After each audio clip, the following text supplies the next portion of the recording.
Hey, welcome to Atlee Church. We're so glad that you decided to join us for today's service, no matter where you find yourself on your spiritual journey. Just to let you know a little bit about Atlee, Atlee is a safe place for those who've given up on church or never went. And our mission is simple: to reach seekers and equip believers to love God, love themselves, love others, and serve the world. Now, if you want more information about who we are as a church or ways for you to get connected, make sure to check out our website at atleechurch.org, or you can also visit us on social media or download our app. And we hope today that you find the service helpful and also encouraging no matter where you are in life right now. So let's get started with today's service.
Well, hello, everyone.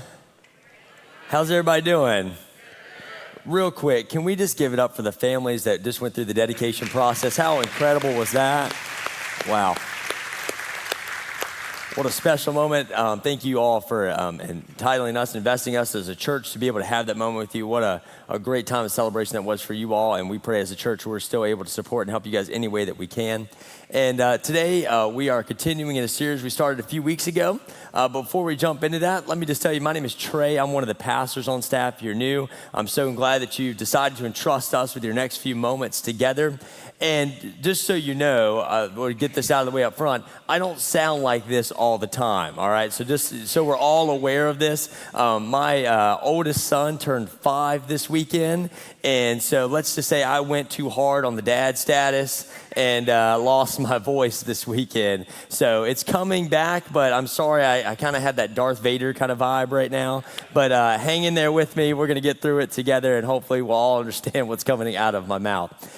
But today, I am excited to be with you because we are finishing a collective talk of conversations that we've had around the idea of family and how to become a better family. And as I was thinking about that topic today, it brought me back to a few years ago when my wife got interested in a very peculiar hobby that I didn't know she would ever be interested in.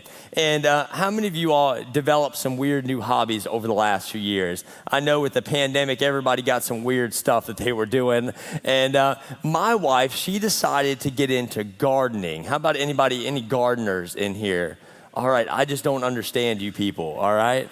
I don't, but let me just say this. My wife got into gardening and she loved it. Like, she wanted to get all the plants, and she literally turned our backyard into a botanical garden, right? Like, she had all the stuff laid out, and she made me build these big beds and all this stuff. And let me just say this. I don't like gardening, and I'm a horrible gardener. You do not want me around your garden, but because my wife loves gardening, guess who else loves gardening now?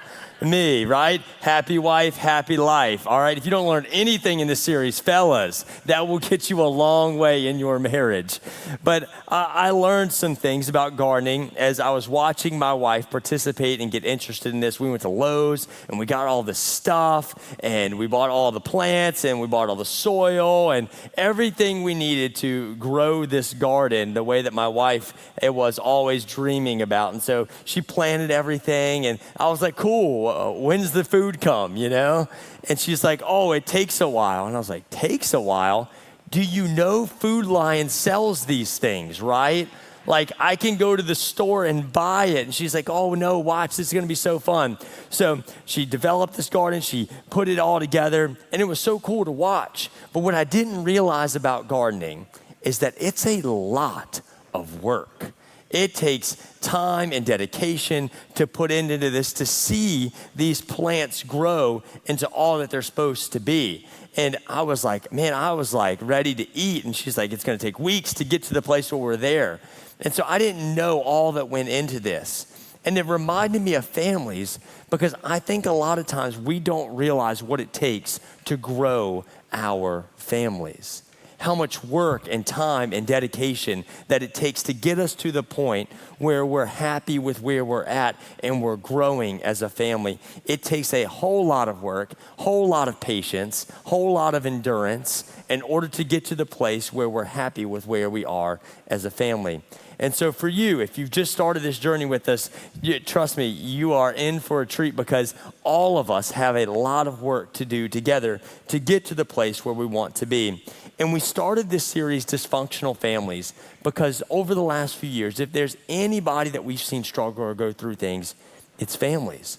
All of us make up whatever our family dynamic looks like, whether you have a son or a daughter and you have kids, or maybe you're a grandparent in here today, or maybe you're just newly married and starting your journey together, or maybe you're just a son and daughter in the midst of a family. Whatever your family dynamics look like today, all of us have been through so much.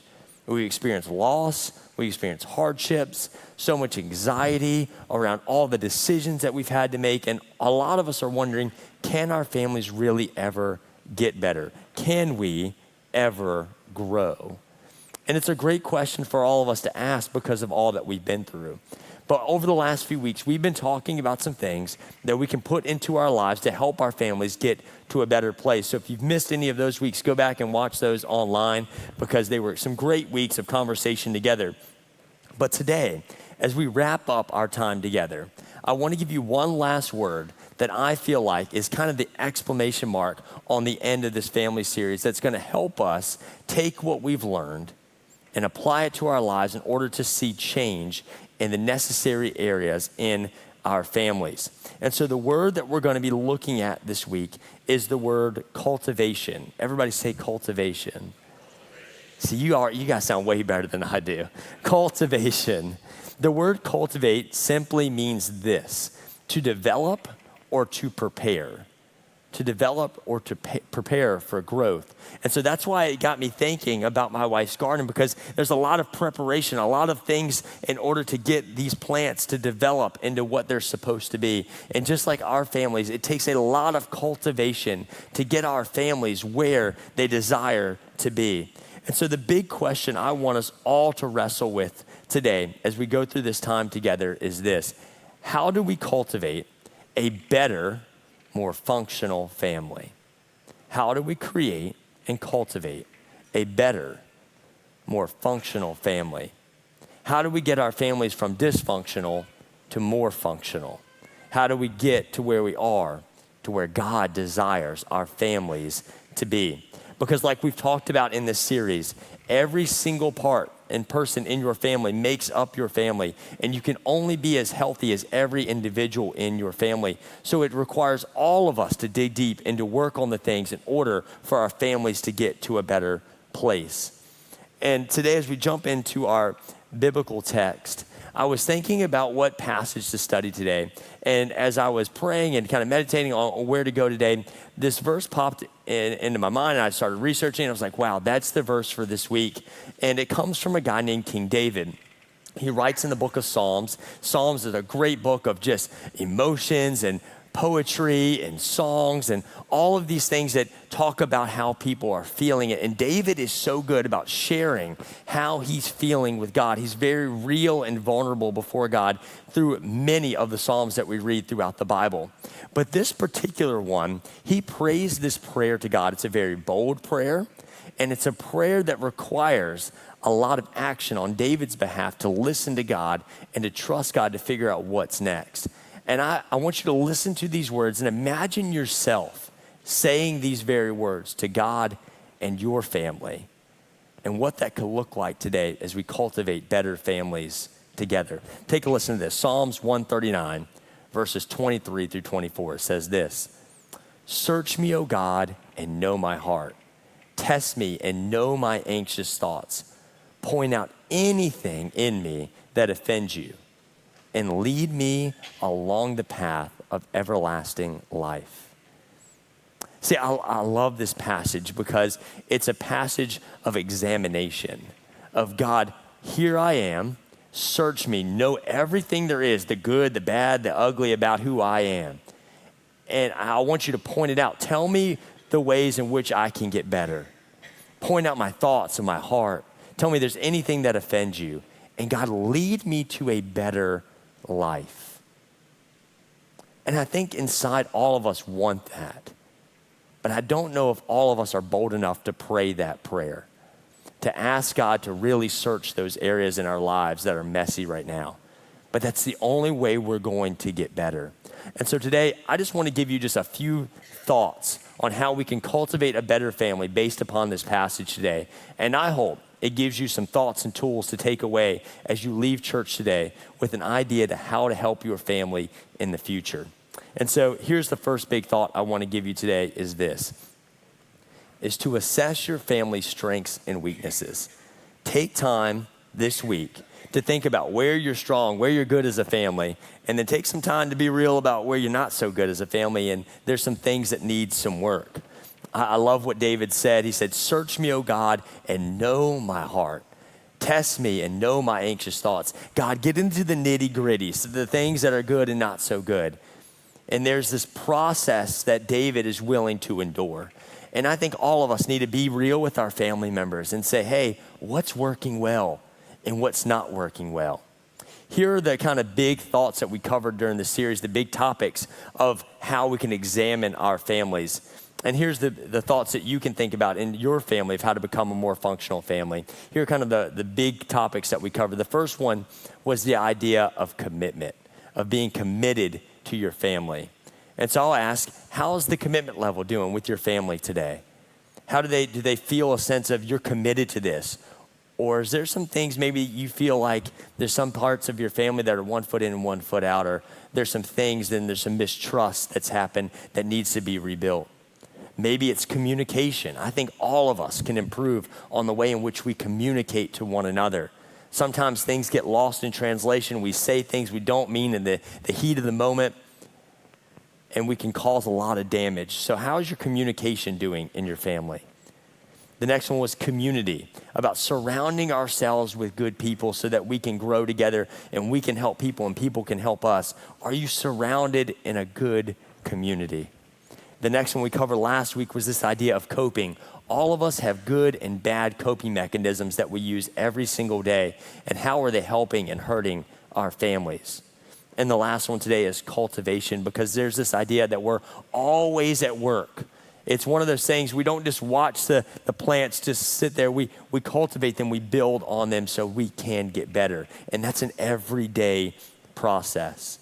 And so when you think about those things that we've covered during the series, what are some of your strengths? Are you good in some of these areas? Or are there some areas that could use your attention? Today, where do you find yourself in the midst of your family? What are you good at? And what could use some improvement? Determine what they are and be committed to working on them. Another thing you can do, I found this very helpful for my family this week, is the book that we've been studying during this time, Fantastic Families, has an assessment in the back of the book that covers all of these things and goes question by question. That's a great thing, a resource for you if you want to order one of those and go through that as a family. But another thing I would encourage you to do that, ask each person in your family how they feel things are going. Ask your spouse, what are your strengths and what are your weaknesses? Ask your kids how things are going.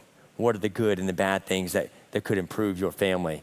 And as we listen to each other, I think those moments of searching will come out and we'll be able to figure out how we can get to a better place.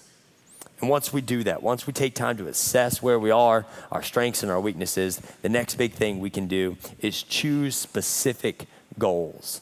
Choose specific goals that we can all be committed to working on as a family. As David continued in the passage, he says, lead me along the path of everlasting life. He's saying, God, if my path isn't well, give me another path in which is better to follow. And so there's another way that we can be doing our families that's better, that leads to everlasting life, that's the life that Jesus promised to give us. And so for you and I, we have to choose. If things aren't going well, let's choose a different path. Because if we keep going down the same path, we're going to keep getting the same results. God has a better life and a better plan for all of our families if we choose to follow him. And so my question for you today is, what are you going to tangibly work on in your family? What are some goals that you would like to set to see God work in your life? Better questions to ask each other in this phase is this: what do you need from me? And so ask your kids, what do you need from me as your parent right now in this season of your life? How can I best help you? And then share your thoughts. Here's some things that could help me during this season of my life that I could use as well. These are great questions to ask each other so that you all can know what you're needing from each other and set the goals you need. And also take time to dream together. Some of y'all have been stuck in the same routine for so long that you haven't taken time just to dream together, to think about the places that you could go or the things that you could do or the family that you would like to become. A lot of us just go through the motions every day and we just hope at the end of the day we survive, right? But there's no future planning in that, and there's no future intentionality. One thing I love that the book suggested is that ask everyone in your family to create a top 10 list for your family. So go to the dollar store, buy one of those little cheap poster boards, put it up somewhere in your house, and allow each person to put some goals that you guys would like to achieve as a family, some dreams that you have, some things that you would like to get better in.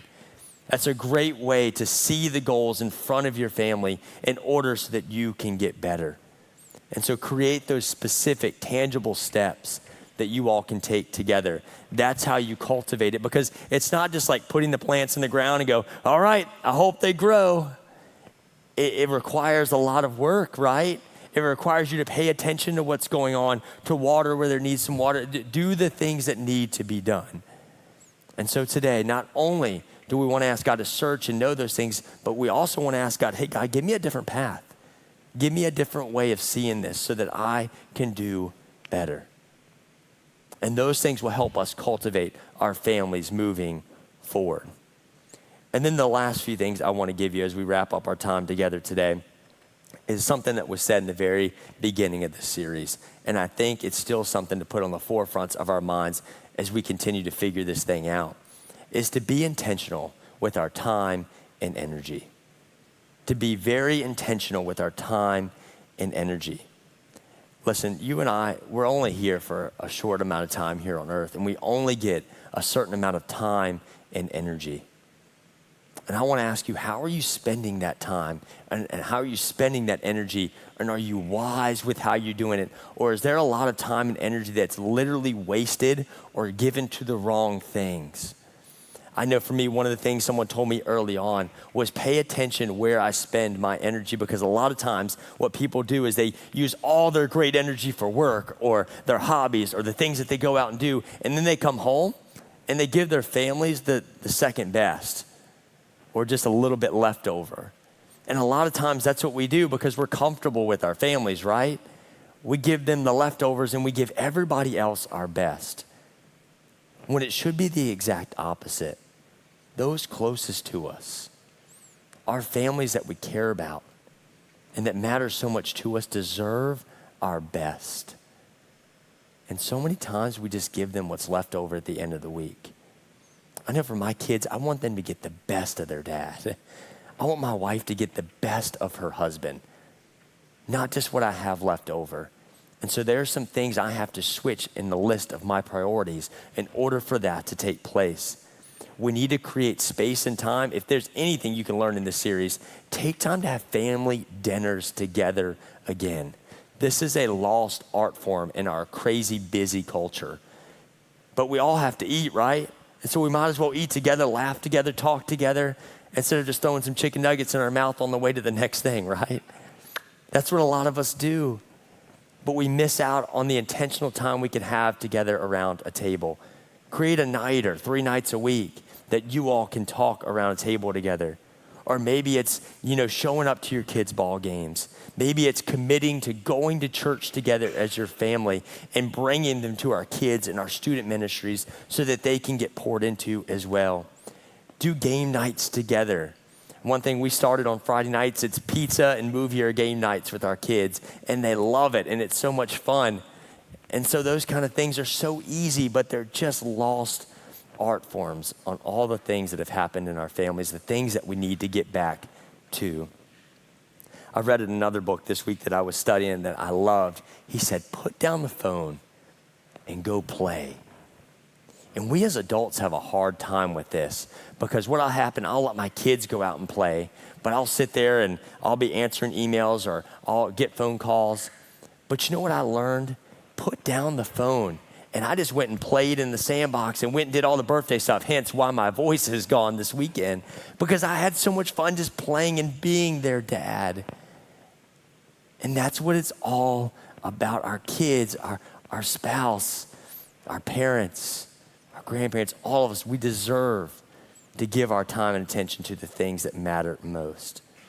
And lastly, if I could leave you with anything today, is to remember the impact. Remember the impact that you make on those closest to you every single day, whether you realize it or not. No matter what role in your family, all of us have influence. Whether you're a grandparent, an aunt, uncle, a mom or dad, a son or daughter, a best friend, a distant relative. All of us have more influence than we will ever know.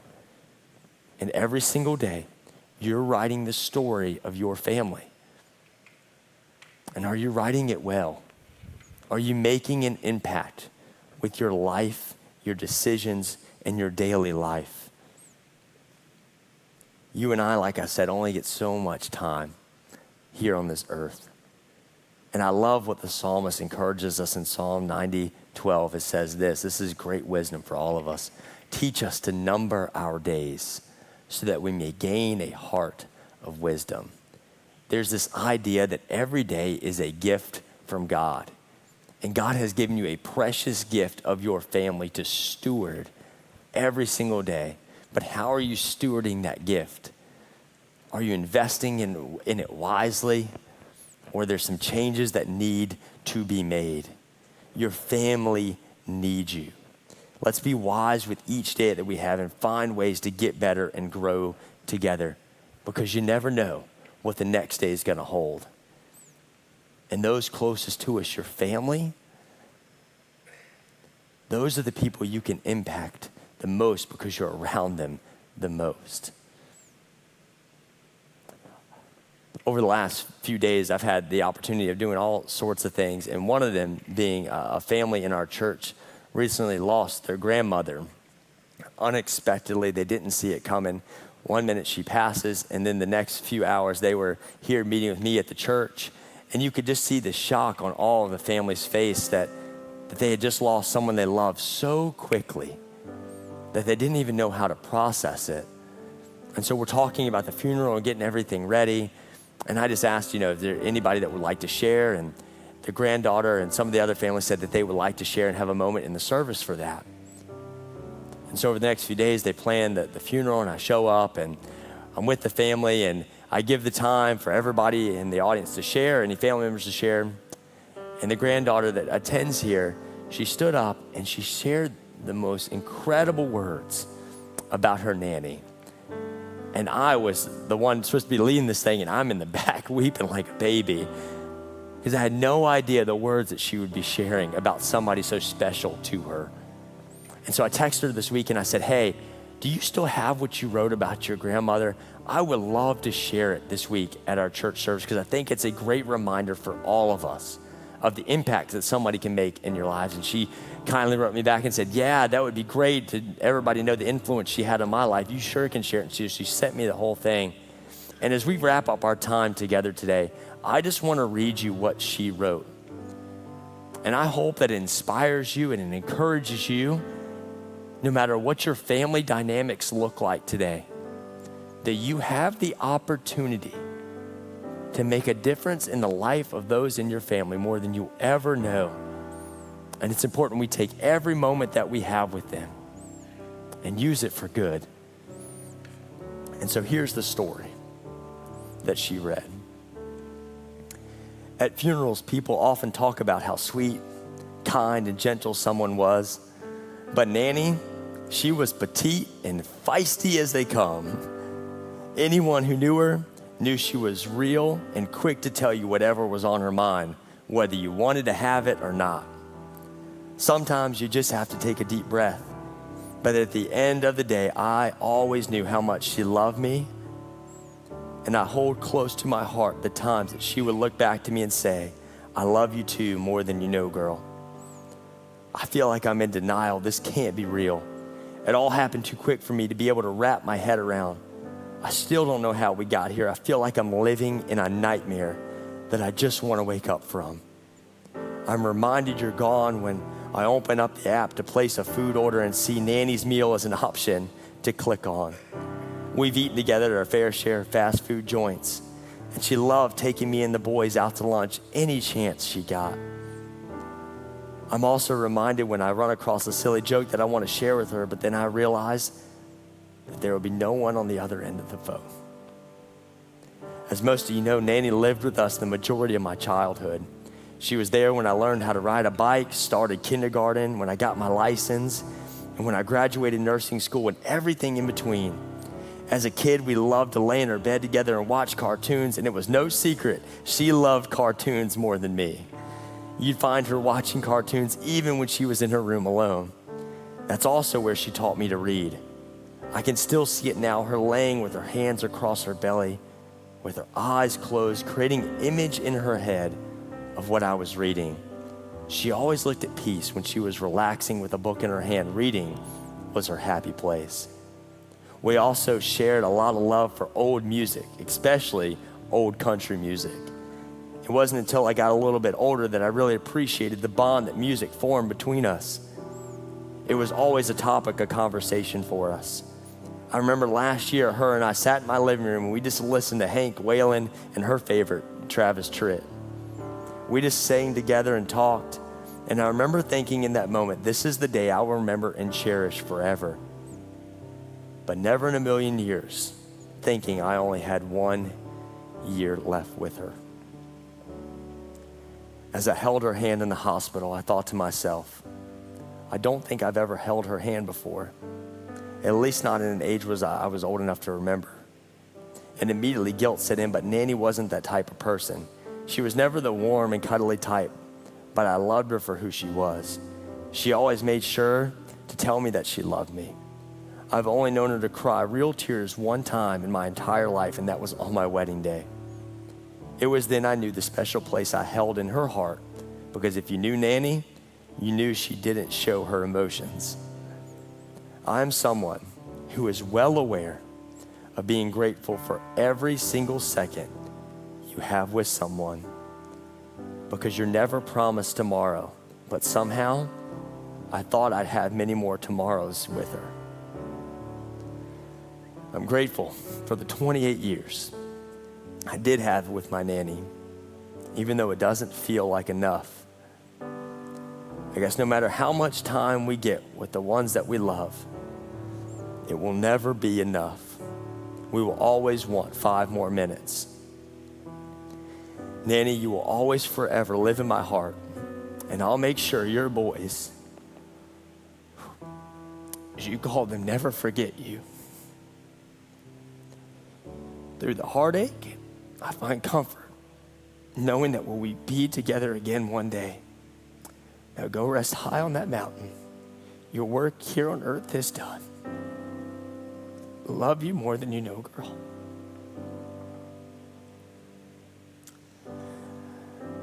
Listen, you and I, we only get a certain amount of time here on this earth. God has given every single one of us the families that we have for a reason, no matter how crazy they may seem.